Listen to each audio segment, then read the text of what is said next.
হাই বন্ধুসকল, আপোনালোকক আমাৰ ইউটিউব চেনেলৰ অন্য এটা ভিডিঅ'লৈ স্বাগতম জনালোঁ। আছাম জুডিচিয়েৰী ৰিক্ৰুটমেণ্ট 2024 ন্যায়পালিকাত পদ মুকলি হৈ আছে। অহৰ্তা 8 পাছ কৰিলে আপোনালোকে অৰ্থাৎ অষ্টম পাছ কৰিলে আপোনালোকে এপ্লাই কৰিব পাৰিব। 18 বছৰৰ পৰা পাৰিব এপ্লাই কৰিবলৈ। Last date apply process age limit আমি সকলোখিনি ভিডিঅ'টোত আলোচনা কৰিম। ভিডিঅ'টো শেষলৈকে চাই থাকিব, তেতিয়াহে সকলোখিনি কথা বুজি পাব।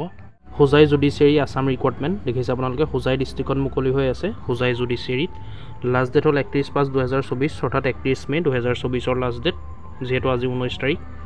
The office of the district session জজ Hojai under Hojai judiciary Assam has invited applications from eligible and intending candidates for the recruitment of 5 জাৰিকাৰক এণ্ড পিয়ন ভেকেঞ্চিছ। 5টা জাৰিকাৰক আৰু পিয়নৰ পোষ্ট মুকলি হৈ আছে। Hojai judiciary recruitment 2024 details. প্ৰথম পদটো ওলাই আছে জাৰিকাৰকৰ। ইয়াত টোটেল পোষ্ট ওলাই আছে 2টা। ইয়াৰ কাৰণে পে' কৰা হ'ব দ্য স্কেল অফ পে' 14,000 টকাৰ পৰা 49,000 টকালৈকে প্ৰতিমাহে পে' কৰা হ'ব। লগত গ্ৰেড পে' থাকিব 5,200 টকা পাৰ মন্থ এলং উইথ আদাৰ এডমিচিবল এলাউন্সেছ এজ পাৰ ROP ৰুলছ 2027। বেলেগ এলাউন্সেছো থাকিব 2017 ৰুল অনুসৰি। ইয়াৰ কাৰণে এডুকেশ্যনেল কোৱালিফিকেশ্যন বিচৰা হৈছে must B A graduate in any discipline. আপোনালোকে যিকোনো ষ্ট্ৰীমৰ পৰা গ্ৰেজুৱেশ্যন কৰা হ'লে এপ্লাই কৰিব পাৰিব। Must have knowledge of the official language of Assam. অসমৰ অফিচিয়েল যিটো লেংগুৱেজ আছে সেই লেংগুৱেজটো আপোনালোকে জানিব লাগিব, অৰ্থাৎ অসমীয়াও জানিব লাগিব আপোনালোকে। 2 নম্বৰ পদকেইটা ওলাইছে পিয়নৰ। ইয়াত টোটেল পোষ্ট ওলাই আছে 3টা। ইয়াৰ কাৰণে পে' কৰা হ'ব দ্য স্কেল অফ পে' 12,000 টকাৰ পৰা 37,500 টকালৈকে প্লাছ গ্ৰেড পে' থাকিব লগত 3,900 টকা। ইয়াতো পাৰ মন্থ এলং উইথ আদাৰ এডমিচিবল এলাউন্সেছ এজ পাৰ ৰুলছ 2017 ৰুল অনুসৰি বেলেগ এলাউন্সেছৰ লগত থাকিব। ইয়াৰ কাৰণে এডুকেশ্যনেল কোৱালিফিকেশ্যন বিচৰা হৈছে মিনিমাম 8 পাছ 8 ষ্টেণ্ডাৰ্ড পাছ। আপোনালোকে 8 পাছ কৰিলে ইয়াৰ কাৰণে এপ্লাই কৰিব পাৰিব।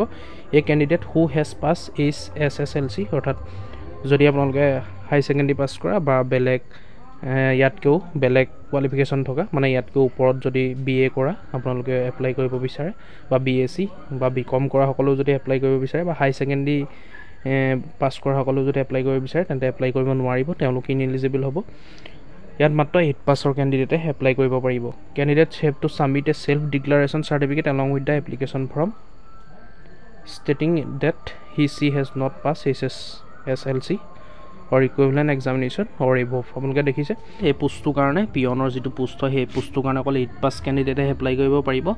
হাই ছেকেণ্ডেৰী পাছ বা তাতকৈ বেছি কোৱালিফিকেশ্যন নাই বুলি আপোনালোকে ছেল্ফ ডিক্লাৰেশ্যন চাৰ্টিফিকেট দিব লাগিব।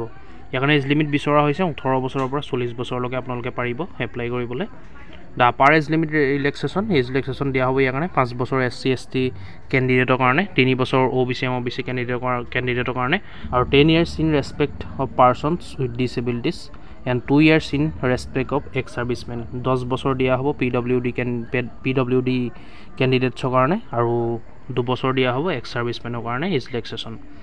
হাউ to apply for Hojai judiciary recruitment 2024। Apply কেনেকৈ কৰিব চাওক আপোনালোকে। যিসকল interest and suitable candidates who have fulfil the above mention eligibility criteria must submit their application in the standard form of application publish in Assam gazetted part 9। আপোনালোকে দেখিছে ইয়াৰ কাৰণে standard form এখন আপোনালোকে ফিল আপ কৰিব লাগিব, যাৰ লিংক আপোনালোকে ডিছক্ৰিপশ্যনত পাই যাব, তাৰ পৰা ডাউনলোড কৰি ল'ব। সেইখন ফিল আপ কৰি আপোনালোকৰ সকলো ডকুমেণ্টছ লগত গাঁঠি দিব, সকলোখিনি ছেল্ফ এটেষ্ট কৰি দিব, ৰিচেণ্ট পাছপৰ্ট চাইজ ফটোগ্ৰাফ দিব, আৰু এইটো এড্ৰেছতে আপোনালোকে জমা দিব লাগিব। ডিষ্ট্ৰিক্ট এণ্ড ছেছন জজ হোজাই শংকৰদেৱ নগৰ হোজাই আছাম পিন 782442 এইটো এড্ৰেছতে আপোনালোকে জমা দি থৈ আহিব। The application must be accompanied by the following 4 copies of recent passport size colour photograph with signature on the reverse side. আপোনালোকে দেখিছে 4 copy recent passport size colour photo দিব লাগিব, লগতে আপোনালোকে ছিগনেচাৰ কৰিব লাগিব ছাইডত, আৰু self attest copies of testimonials in support of her age caste educational qualification ETC।